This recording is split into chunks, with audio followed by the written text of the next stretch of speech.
Ya, ulung 2 menit. Oke, saya lanjutkan. Tadi kan Pak Abdul menyatakan bahwa buminya tempat ujian ya. Kalau misalnya dalam Kristen ya itu kesannya fatalisme ya. Jadi seolah-olah setiap perbuatan itu adalah Tuhan menguji kita, padahal kalau dalam Kristen itu ada yang namanya keinginan yang akan dibuahi akan menjadi dosa gitu. Artinya nggak cuma sekedar Tuhan iseng menguji, tapi inisiatif dosa itu juga ada dari manusia seperti yang tadi disampaikan Pak Justin, bahwa memang manusia memiliki dua potensi, potensi taat dan potensi untuk mengaktualisasi self egonya gitu. Nah kemudian tadi saudara Penggangguda menyatakan bahwa tadi saya balik lagi ke Pak Abdul, bahwa kalau kami akan setuju jika Al-Quran mencantumkan Isa mengajarkan hukum kasih. Kami akan setuju dengan Al-Quran ketika Musa mencantumkan atau Al-Quran mencantumkan 10 perintah Tuhan. Kami akan setuju bila Abraham menjamu malaikat Tuhan. Tapi kisah-kisah penting yang signifikan itu tidak ada dalam Al-Quran. Itulah yang menjadi kenapa kami tidak beriman kepada Al-Quran, karena justru esensi Musa, esensi Abraham, esensi Daud, esensi Yesus itu tidak sama sekali tertuang, yang hanya ada dipinjam tokoh-tokoh itu. Ya kan, Awi Bu 318 kalau di Wita.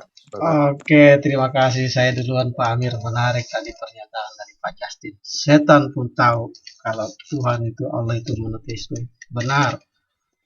Benar itu tertulis dalam kalau tidak salah dalam kitab Anda ya. Lalu bagaimana dengan Anda?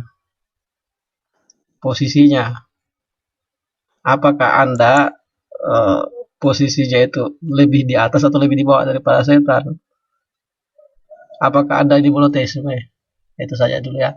Karena dia langsung ke sana. Kalau setahu kami itu di Islam itu Allah itu cuma satu. Tidak ada kebagaimana Allah, keesaan, tidak ada kebagaimana keesaan itu bahasa apa itu. Tuh, nantilah kita pertajam ke arah sana. Saya coba menanggapi apa yang sampaikan tadi Pak Justin. Terus apa tadi yang dikatakan seandainya, jadi begini, Islam ini berdiri sendiri ya, Al-Quran itu berdiri sendiri, sebagaimana kitabnya pun berdiri sendiri tanpa harus mencantumkan di dalamnya kitab Taurat ataupun kitab Injil, meskipun dia menceritakan bahwa Allah menurunkan kitab-kitab sebelum Al-Quran, di mana kami pun diwajibkan beriman atas itu, beriman atas kitab-kitab Allah yang diturunkan, bahwa kami mengimani bahwa Allah pernah menurunkan kitab sebelum Al-Quran. Al-Quran datang sebagaimanapun yang tertulis dalam Al-Quran adalah sebagai penyempurna dan membenarkan kitab sebelumnya. Nah, dalam bahasa membenarkan ini artinya kami pahami bahwa di kitab sebelumnya ada sudah yang disalahgunakan dalam keimanan Islamnya. Ada yang tidak sesuai dengan kebenaran menurut Al-Quran sehingga dibenarkan, yang tidak benar diluruskan. Kalau Anda mengatakan kami akan mengimani Kristen, Pak siapa tadi, brother pemikir ulung, kalau tertulis dalam Al-Quran mengenai hukum kasih Isa tentang hukum kasih, Nabi Isa dan semua nabi sebelum Nabi Muhammad itu diutus oleh Allah itu tujuannya satu, untuk mengenalkan Allah pencipta langit dan bumi, satu-satunya Tuhan yang patut untuk disembah. Itu saja, itu hukum pertama dulu yang disampaikan. Mengenai hukum kasih itu yang tertulis dalam kitab Anda ya. Mohon maaf, saya tidak beriman atas sepenuhnya apa yang sebagaimana disampaikan Rasulullah. Janganlah engkau menolak semuanya dan jangan pula engkau benarkan sepenuhnya. Karena seperti itulah kitab yang sebelumnya sudah banyak dialami perubahan. Nah, mengenai hukum kasih itu saya tidak pernah mendengar dalam Al-Quran mengenai hukum kasih yang diterapkan Nabi Isa, itu nggak ada itu. Saya tidak tahu pesan moral apa yang Anda dapat dari itu kan. Yang kedua mengenai Taurat 10 hukum Musa. Sekali lagi Al-Quran ini berdiri sendiri. Seandainya Al-Quran mencantumkan Taurat dan Injil di dalamnya menjadi satu buku, maka kalian pun akan menyatakan mencontek seluruhnya. Ini saja tidak mencantumkan itu, kalian menuduh bahwa Al-Quran mencontek. Mengenai kisah para nabi tadi yang Anda ceritakan tentang Abraham menjauh malaikat, sesungguhnya apa yang diceritakan Al-Quran tentang kisah para nabi tersebut, kami lebih percaya pada Al-Quran. Karena kenapa? Al-Quran ini bersumber dari satu sumber saja. bersumber dari sumber yang maha suci, sedangkan apa yang tertulis dalam kitab Anda itu, mohon maaf, teman-teman Kristen mengatakan bahwa sebenarnya ini adalah buku sejarah yang ditulis oleh para saksi mata, lalu dijadikan sebagai kitab suci, jikapun itu Anda sebagai kitab suci. Kalau kami Al-Quran memang itu adalah kitab suci bagi umat Islam. Dasarnya apa sebagai kitab suci? Pertama, bersumber dari satu sumber, yaitu sumber yang maha suci. Itu dulu. Silakan Pak Amir. Oke, bagaimana yang tadi fitrahnya manusia, bahwa Allah menciptakan manusia dilahirkan saat dilahirkan itu dalam keadaan fitrah atau suci. Sebagaimana sabda Nabi SAW, setiap bayi yang dilahirkan dalam keadaan fitrah, yaitu suci, maka kedua orang tuanya lah yang menjadikan mereka bisa menjadi Yahudi, Nasrani atau Majusi. Ini sebagaimana Quran juga disebutkan di dalam Al-Quran terkait dengan apa yang firmankan oleh Allah dalam surat ayat Al-Quran ini.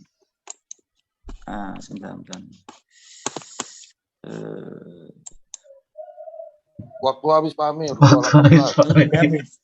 Ya sudah lanjut. Buka Nanti Al-Quran. saya lanjut, Bro Justin sampai 223. Iya, oke. Jadi begini ya. Ini kalau saya boleh memberikan kritik analisis dalam diskusi ini terhadap Islam ya, yang diwakili oleh Anda berdua, Pak Amir dan Pak Penunggang Kuda. Jadi gini, kalau Anda tahu ya bagaimana mahasiswa S3 itu menyelesaikan disertasinya, itu tidak boleh asal kutip-kutip buku, itu skripsi namanya.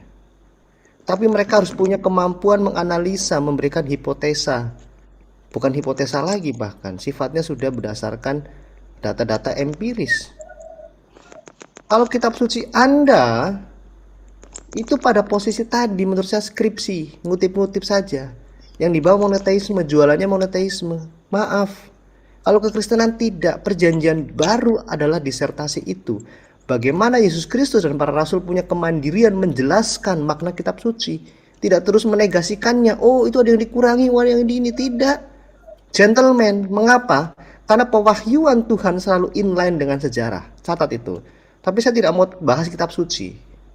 Ya, saya mau kembali ke substansi awal. Anda tadi tidak merespon sedikit pun mengenai tantangan kami untuk Anda menjelaskan mengapa orang tua kok dan suami istri ini ibaratnya itu ya, Allah Anda menginginkan manusia berdosa satu paket lagi, menyiapkan aturannya. Menurut saya hanya polisi gila saja yang bikin aturan untuk dilanggar.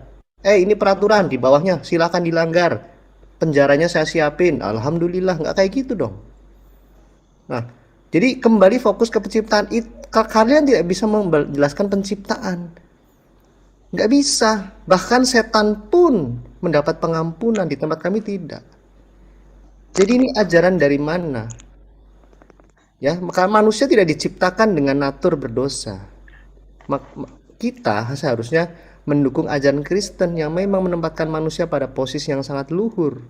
Bukan untuk mati, tidak. Manusia diciptakan tidak untuk mati, untuk kekal. Maka dalilnya di mana? Kejadian 2 ayat 17. Kematian itu adalah hukuman. Ya, bukan ketetapan Allah. Ingat itu.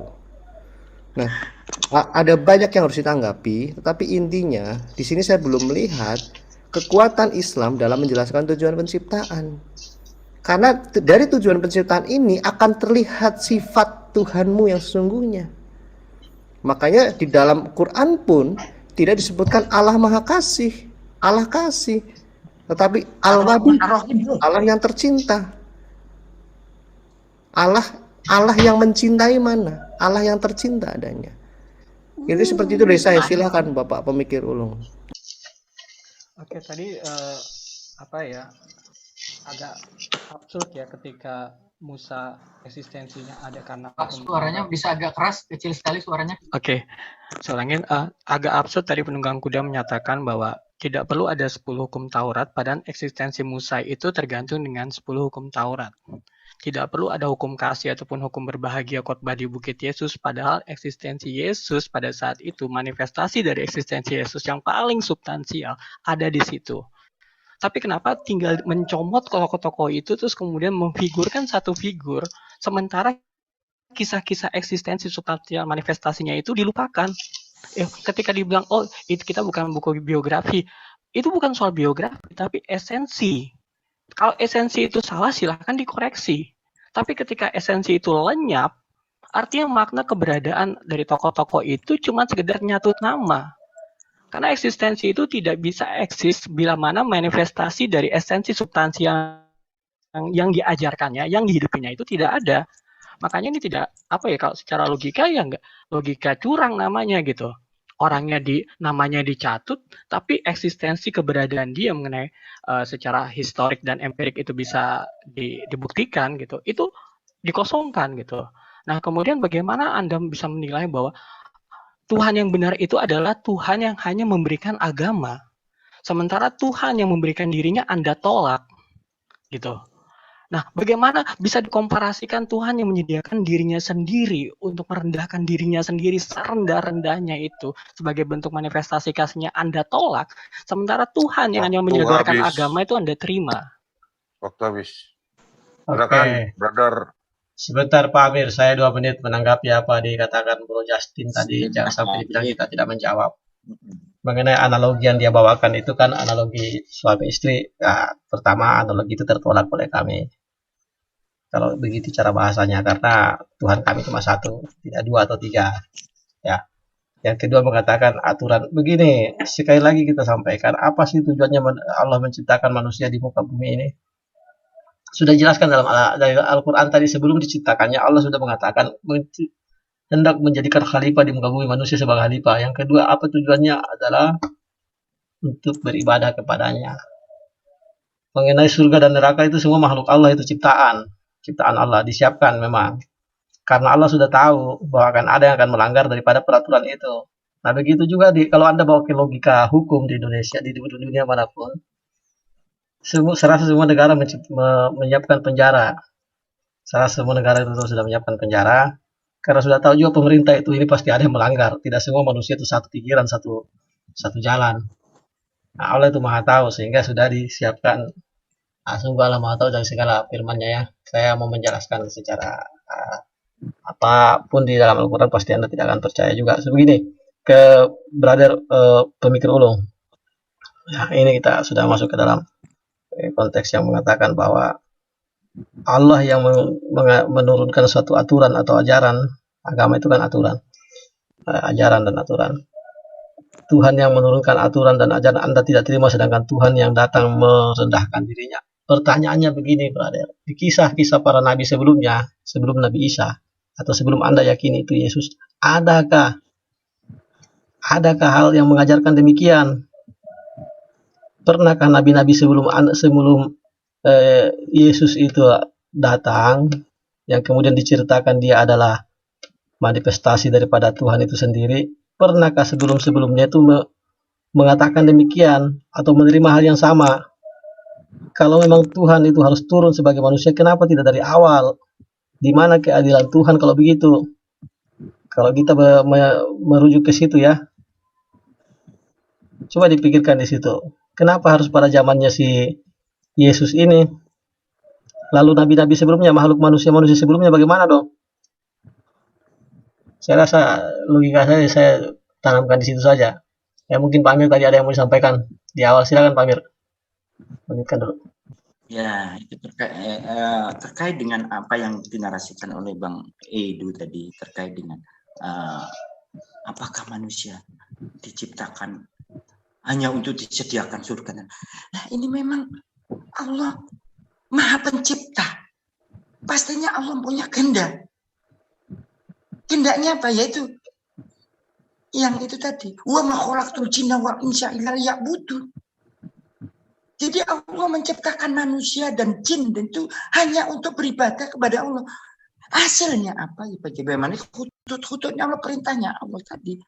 Dan ujiannya itu adalah ada di dunia ini. Sebagaimana yang tadi itu kami terangkan.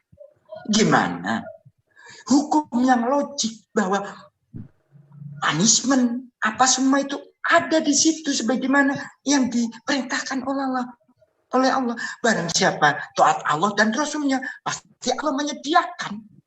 Ini realita kita. Penciptaan Allah itu akhirnya nanti di akhirat. Bukan Allah itu kasih. Tapi nggak diuji manusia. Gimana melihat manusia itu kasih kepada Tuhannya, tapi kalau nggak diuji.